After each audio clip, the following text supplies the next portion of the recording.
কোটা সংস্কার আন্দোলনের অন্যতম সমন্বয়ক ছিলেন ঢাকা বিশ্ববিদ্যালয়ের শিক্ষার্থী আসিফ মাহমুদ সজীব ভুইয়া। বৃহস্পতিবার চানখারপুলে 6 জনকে হত্যা মামলায় সাক্ষ্য দিতে আন্তর্জাতিক অপরাধ ট্রাইব্যুনালে আসেন অন্তর্বর্তী সরকারের এই উপদেষ্টা। 19 তারিখ আমাকে রাজধানীর গুলশান নিকেতন এলাকা থেকে উঠিয়ে নিয়ে যাওয়া হয়। দুপুরের পরে শুরু হয় সাক্ষ্য গ্রহণ। আসিফ জানান জুলাইতেই 2 দফা গুমের শিকার হন তিনি। 19 জুলাই নিকেতন থেকে গুম করে ক্যান্টনমেন্টের আয়না ঘরে রাখা হয় তাকে।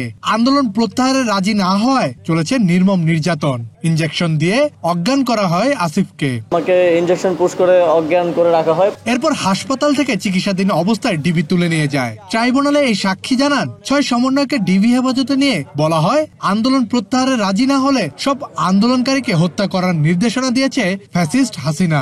ডিবি দয়া দেখিয়ে বাঁচিয়ে রেখেছে সমন্বয়কদের। নানাভাবে এটা বলেছে যে আপনাদেরকে হত্যা করার নির্দেশনা দেওয়া হয়েছে, আপনাদেরকে যাতে আর দেখা না যায় লিডারশিপে সেটার নির্দেশনা আমাদেরকে দেওয়া হয়েছে, কিন্তু আমরা দয়া দেখাচ্ছি, আপনাদেরকে করছি না, আপনারা আমাদের সাথে সহযোগিতা করেন, আন্দোলনটা প্রত্যাহার করেন। নির্দেশনা ছিল সরাসরি তৎকালীন প্রধানমন্ত্রী শেখ হাসিনার পক্ষ থেকে।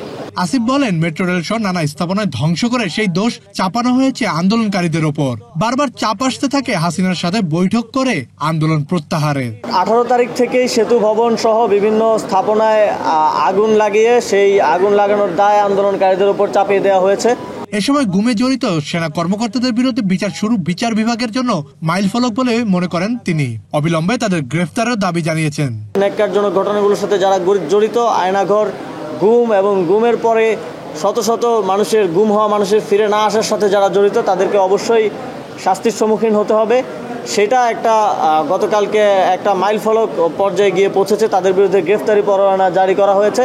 এটা আমি মনে করি এই সরকার সহ পুরো বিচার ব্যবস্থার একটা বিজয় হিসেবে আমি মনে করি, এবং সামনের সময়ে আমি চাই এই যে গ্রেফতারি পরোয়ানা সহ যেই প্রসিজার এটা যথাযথভাবে চলমান থাকবে এবং কোনো স্থান থেকেই অপরাধীদেরকে বাঁচানোর জন্য কিংবা শেল্টার দেওয়ার জন্য কোনো ধরনের প্রচেষ্টা বা কোনো ধরনের অপচেষ্টা করা হবে না।